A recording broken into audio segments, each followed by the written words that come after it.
بسم اللہ الرحمن الرحیم۔ یہ طائف کا وہ مقام ہے اور یہ وہ باغ ہے کہ حضرت رسول اکرم صلی اللہ تعالیٰ علیہ وسلم پر طائف کے جوانوں نے جب پتھر برسائے تھے اور نبی مکرم صلی اللہ تعالیٰ علیہ وسلم زخموں سے چور اس باغ میں تشریف لائے تھے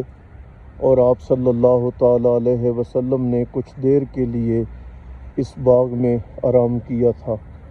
یقیناً پہلے والی بہت ساری چیزیں، بہت سارے درخت موجود تو نہیں ہیں، لیکن بہرکیف مقام یہ وہی ہے جہاں پہ نبی پاک صلی اللہ تعالیٰ علیہ وسلم ٹھہرے تھے۔ یقیناً اس جگہ کو رسول اکرم صلی اللہ تعالیٰ علیہ وسلم کے ساتھ بڑی گہری نسبت ہے کہ آپ علیہ الصلوۃ والسلام آرام، اطمینان اور سکون کے لیے اس جگہ پر تشریف لائے اور آپ علیہ السلام نے